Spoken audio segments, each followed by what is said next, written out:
Gracias por seguir con nosotros aquí en Cosa Pública 2.0 en Radio Universidad de Guadalajara. Vamos a la línea telefónica y vamos a saludar con mucho gusto y agradecerle su disposición para conversar con nosotros a Julio Hernández. Él es autor de la columna Astillero, que se publica desde hace décadas en el diario La Jornada, y también conductor de este espacio periodístico que también se llama Astillero y que se transmite a través de su canal de YouTube y que tiene una enorme audiencia. Julio Hernández, muy buenas tardes, ¿cómo estás? Bien, muchas gracias, buenas tardes. Gracias, Julio Hernández.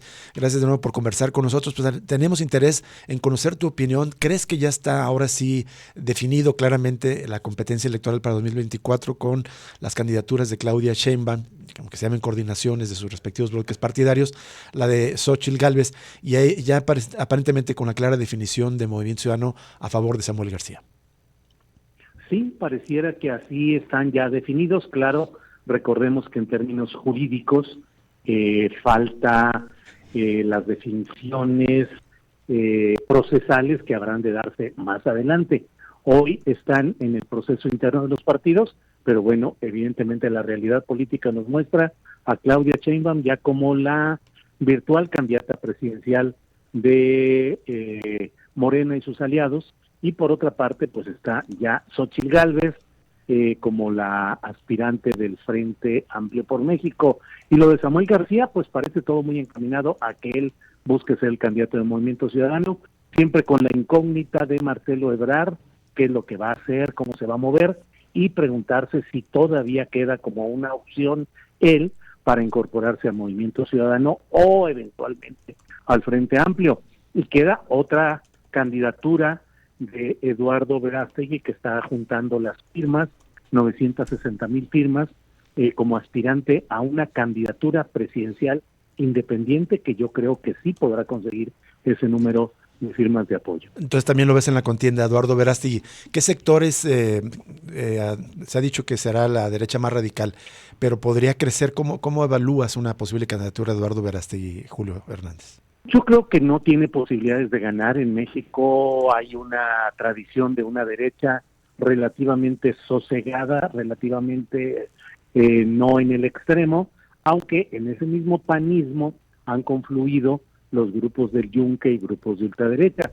Pero ahora esa ultraderecha, encabezada por Eduardo Verástegui, buscará insertarse abiertamente en la lucha política y ganar, tener posiciones, sobre todo me parece a mí, presionando en la materia de políticas públicas y tal vez consiguiendo algunos triunfos en cámaras legislativas. Pero sí es significativo el hecho de que, a semejanza de lo que sucede en otros países, la ultraderecha en México esté posicionándose ya con la figura de Verástegui, que es apoyada por Trump y el republicanismo gringo, por los principales movimientos de ultraderecha de Latinoamérica y por Vox de España.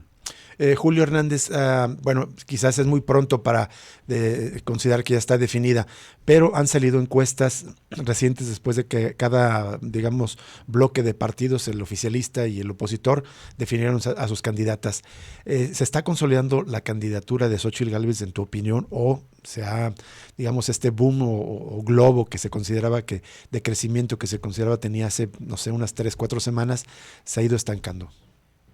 No, creo que se ha ido estancando y ha ido disminuyéndose lo que en un momento se quiso manejar en términos propagandísticos como el gran fenómeno de Xóchitl Gálvez. A estas alturas hay muchos problemas en los cuales se ha ido metiendo la señora Gálvez, o que ya estaba metido y ahora están surgiendo. Uno en particular, todo el manejo inmobiliario respecto a una casa que apostó en determinado momento y que hasta ahora no se sabe con precisión cómo cumplió al 100%, si es que cumplió con esa promesa de donar el monto de la venta de esa casa para fines asistenciales o filantrópicos. Y por otra parte, la adquisición, en medio de una enorme nube de sospechas sobre corrupción, tráfico de intereses y una serie de maniobras relacionadas con la casa en la que actualmente habita. Y por otra parte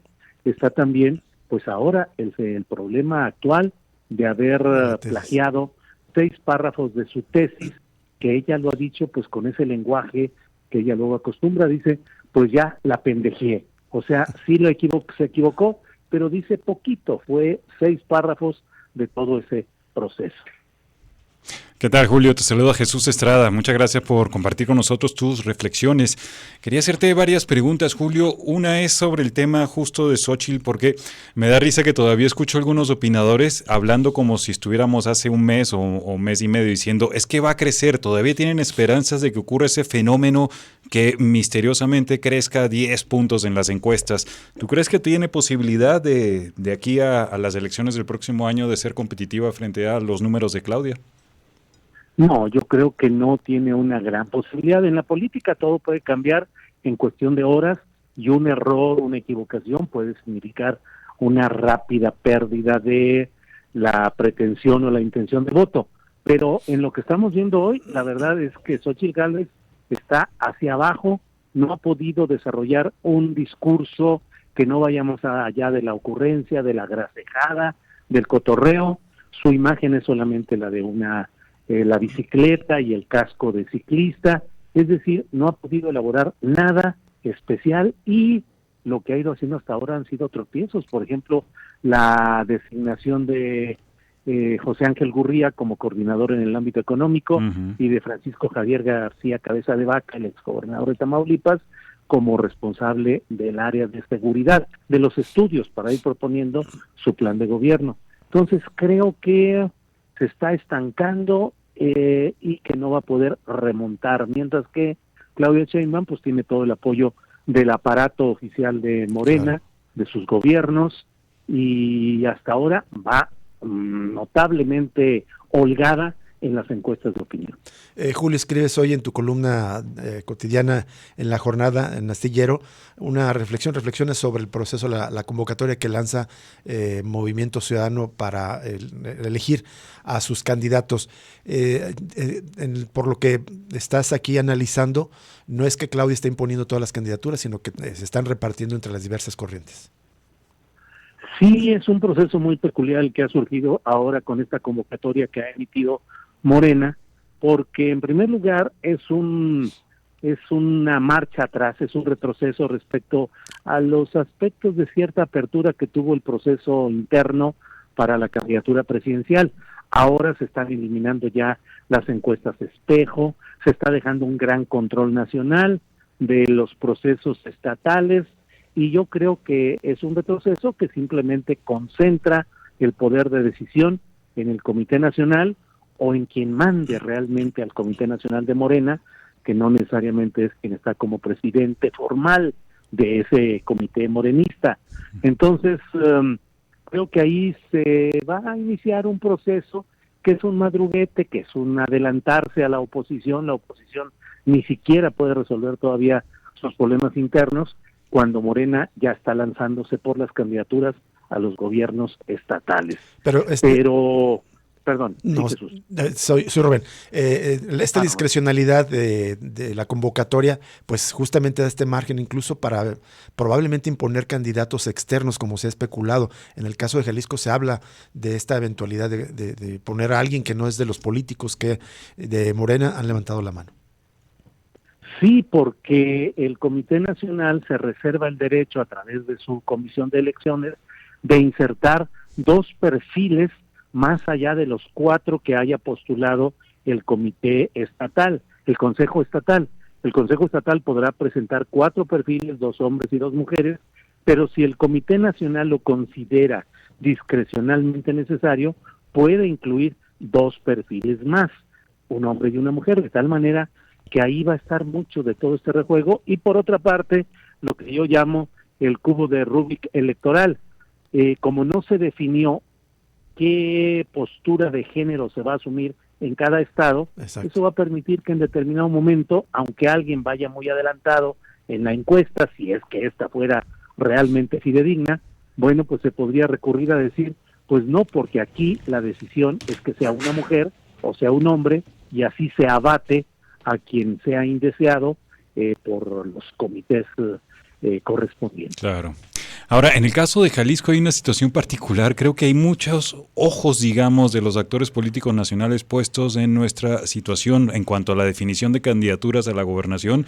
vinculados con los acomodos que puede haber a nivel nacional. Te lo pregunto, Julio, por esta reacción del gobernador Enrique Alfaro, quien en el principio, hace algunas semanas, dijo que no iba a apoyar a una candidatura única de Movimiento Ciudadano, que él quería que el partido fuera con Xóchitl Gálvez. Ahora apareció esta semana diciendo que siempre sí, que Samuel García es un gran candidato de Movimiento Ciudadano y todos con Samuel García. Hay especulaciones que esto podría obedecer a posibles negociaciones a una escala aún mayor nacional de cara a una candidatura, permitir una candidatura de Samuel García a la presidencia a cambio de que presuntamente le dejaran a Enrique Alfaro manejar la sucesión a la gobernatura de Jalisco. ¿Ves algo posible en ese sentido? Sí, yo creo que el gobernador de Jalisco, Enrique Alfaro, ha concentrado toda su fuerza y su intencionalidad política en el caso de la sucesión propia de él. Ya las intenciones nacionales de ser candidato presidencial quedaron muy atrás y ahora está concentrado en tratar de manejar la sucesión. Y por todo lo que indican las opiniones y la visión política de Jalisco, pues Alfaro está tratando de empujar a Clemente Castañeda, coordinador de los senadores de Morena, mientras que una facción interna apoya a Pablo Lemus, presidente municipal de Guadalajara. Entonces, yo sí veo que Guadalajara va a estar movido, complicado, con demasiados intereses, Morena con una gran fuerza según las encuestas de opinión, pero yo no sé de dónde van a sacar un candidato que vaya más allá de la popularidad de López Obrador y que ofrezca una buena opción a los votantes jaliscienses. Claro. Y hay otro detalle que hay que recordar, que a nivel del Frente Amplio me parece que ya repartieron lo que van a ser las candidaturas entre partido en el resto de las entidades, pero está pendiente todavía Jalisco. Sospecho que están esperando a ver cómo termina justamente la elección de parte de Movimiento Ciudadano, si será Pablo Lemus o Clemente Castañeda. Sospecho que están esperando también esas definiciones en el Frente. Sí, porque son muchos los factores que ahora convergen en Jalisco. Jalisco es uno de los 3 estados que no gobierna Morena y donde no se busca la continuidad, sino ganar el poder por parte de Morena. Pero al mismo tiempo convergen aquí pues el Frente Amplio, que tiene su presencia seguramente, Morena, que tiene la popularidad del presidente, pero creo que no tiene candidatos muy defendibles, y por otra parte, Movimiento Ciudadano, que allí es donde va a estar parte de la clave que resuelva todo el rompecabezas jalisciense.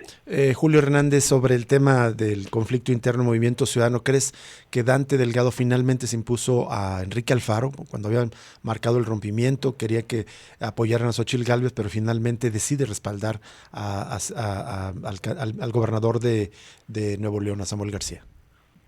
Pues creo que esa pregunta, ese enigma lo vamos a poder responder cuando veamos quién queda como candidato de Movimiento Ciudadano al gobierno de Jalisco.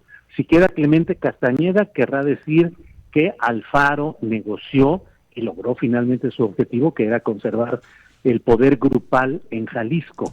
Si queda Pablo Lemus, pues habremos de ver que no prosperó todas las maniobras que trató de hacer el propio gobernador Alfaro. Creo que ahí está la clave de lo que, y ya lo veremos pronto. Julio Hernández, una última pregunta. Tenemos ya varios minutos conversando sobre el clima electoral, la contienda electoral y política en el país, y no hemos hablado de Marcelo Ebrard. ¿Ya es irrelevante Marcelo Ebrard?